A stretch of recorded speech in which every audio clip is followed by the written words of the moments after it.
नमस्कार। C programming के video lecture series में आप सभी का स्वागत है। मेरा नाम है Deepak Jangid, lecturer in computer engineering, राजकीय पॉलिटेक्निक महाविद्यालय पाली। आज के इस वीडियो लेक्चर में हम डिस्कस करेंगे स्ट्रक्चर क्या होता है, किस प्रकार से हम स्ट्रक्चर को डिफ़ाइन कर सकते हैं, किस प्रकार से स्ट्रक्चर के वेरिएबल्स डिक्लेयर करते हैं और कैसे हम स्ट्रक्चर के मेंबर को एक्सेस कर सकते हैं। ये हम आज के वीडियो में डिस्कस करेंगे।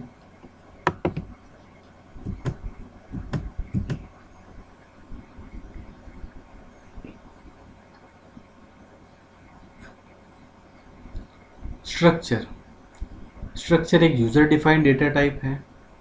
अगर हम डिफरेंट डेटा टाइप्स को एक सिंगल नेम से रिप्रेजेंट करना चाहें तो हमको स्ट्रक्चर काम में लेना होगा। हम पहले एरे काम में ले चुके हैं। एरे के जो एलिमेंट्स होते हैं वो सारे एक ही टाइप के होते हैं। फॉर एग्जांपल, अगर हमने इंटीजर एरे लिया है तो सारे एलिमेंट इंटीजर टाइप के होंगे। फ्लोट एरे लिया है तो सारे एलिमेंट फ्लोट टाइप के होंगे। लेकिन अगर हमको डिफरेंट डेटा टाइप्स के एलिमेंट्स को ग्रुप करना हो सिंगल नेम में तो हमको स्ट्रक्चर काम में लेना होगा। फॉर एग्जांपल, हम यहाँ देखते हैं टाइम स्ट्रक्चर है तो आवर्स, मिनट और सेकंड उसके मेंबर्स हो सकते हैं। डेट को हमको ग्रुप करना है तो डे, मंथ और ईयर मिलके डेट स्ट्रक्चर बनाएंगे। स्टूडेंट में नेम, क्लास और ईयर हो सकते हैं। तो इस प्रकार से स्ट्रक्चर के जो एलिमेंट्स हैं वो डिफरेंट डेटा टाइप्स के हो सकते हैं, जबकि एरे के एलिमेंट्स एक ही प्रकार के होते हैं। डिफाइनिंग स्ट्रक्चर, जिस प्रकार से किसी भी वेरिएबल को काम में लेने से पहले डिक्लेयर करना ज़रूरी होता है, वैसे ही हम स्ट्रक्चर काम में लेने से पहले स्ट्रक्चर को डिफ़ाइन करेंगे। स्ट्रक्चर को डिफ़ाइन करने के बाद स्ट्रक्चर के वेरिएबल्स डिक्लेयर होंगे, फिर हम स्ट्रक्चर को काम में ले सकते हैं। जब भी हम स्ट्रक्चर को डिफ़ाइन करते हैं तो एक फॉर्मेट डिस्क्राइब करता है जिसको हम बोलते हैं टेम्पलेट, और उस टेम्पलेट के थ्रू हम स्ट्रक्चर के वेरिएबल बाद में क्रिएट कर सकते हैं।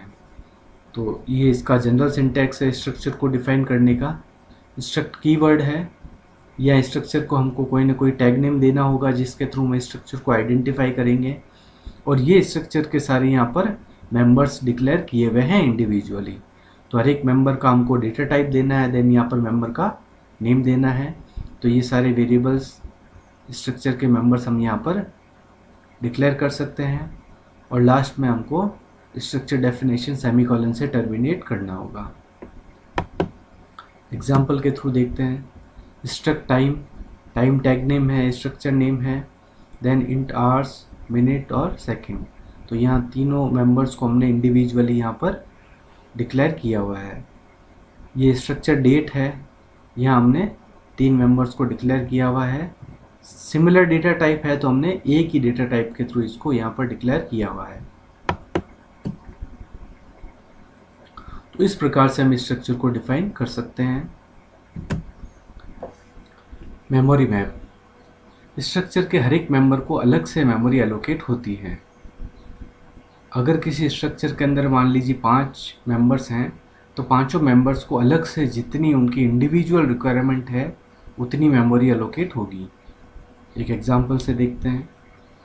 ये एक स्ट्रक्चर यहाँ डिफाइन किया हुआ है, स्ट्रक्चर स्टूडेंट। इसके अंदर 3 मेंबर हैं। पहला मेंबर एक कैरेक्टर एरे है, नेम, जिसकी लेंथ 20 है। दूसरा एक इंटीजर टाइप का है, मार्क्स। और तीसरा मेंबर है फ्लोट टाइप का, परसेंटेज। और यहाँ हमने स्ट्रक्चर का एक वेरिएबल डिक्लेयर किया हुआ है S1। तो इस स्ट्रक्चर के लिए जो मेमोरी मैप है वो यहाँ पर दिखाया गया है।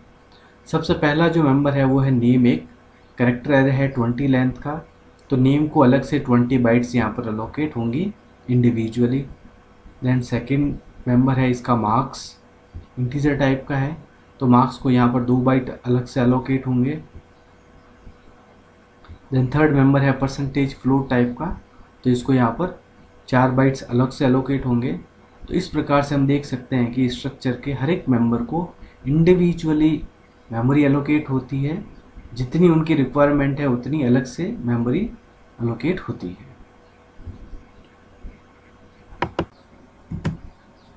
Structure variable.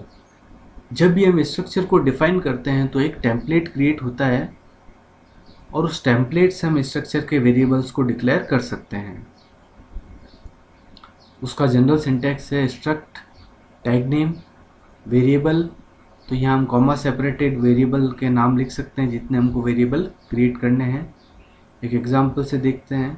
टाइम स्ट्रक्चर और डेट स्ट्रक्चर हमने पहले डिफाइन किए हुए हैं, तो उनके वेरिएबल्स हमको डिक्लेयर करने होंगे। तो स्ट्रक्ट टैग नेम टाइम और T1 और T2 वेरिएबल्स हैं। तो यहाँ T1 और T2 स्ट्रक्चर टाइम टाइप के वेरिएबल हैं। सिमिलरली डेट टाइप के हम स्ट्रक्चर वेरिएबल डिक्लेयर कर सकते हैं D1 D2। तो इस प्रकार से हम स्ट्रक्चर के वेरिएबल डिक्लेयर कर सकते हैं। स्ट्रक्चर के वेरिएबल्स को हम चाहें तो जहाँ पर हमने स्ट्रक्चर को डिफाइन किया है वहाँ पर भी डिक्लेयर कर सकते हैं। जहाँ स्ट्रक्चर का डेफिनेशन टर्मिनेट होता है सेमीकोलन से, उसके पहले हम स्ट्रक्चर के वेरिएबल्स डिक्लेयर कर सकते हैं। तो जो D1 D2 D3 structure variable हमने यहाँ अलग से डिक्लेयर किए हैं उसको हम स्ट्रक्चर डेफिनेशन के साथ भी डिक्लेयर कर सकते हैं इस प्रकार से। तो इन दो प्रकार से हम स्ट्रक्चर के वेरिएबल्स को डिक्लेयर कर सकते हैं। Accessing members. स्ट्रक्चर के इंडिविजुअल मेंबर को हम एक्सेस कर सकते हैं और स्ट्रक्चर के मेंबर को एक्सेस करने के लिए हमको डॉट ऑपरेटर या फिर मेंबर ऑपरेटर को काम में लेना होगा। एक एग्जांपल से देखते हैं। स्ट्रक्ट डेट और डेट के ये 3 मेंबर्स हैं। स्ट्रक्चर वेरिएबल D1 क्रिएट किया हुआ है यहाँ पर।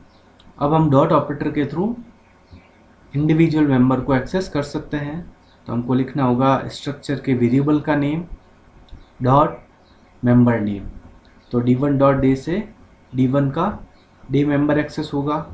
D1 डॉट मंथ से D1 का मंथ मेंबर एक्सेस होगा और D1 डॉट ईयर से D1 का ईयर मेंबर एक्सेस होगा।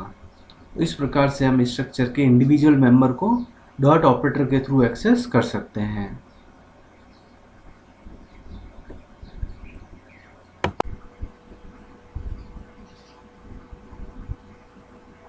Thank you.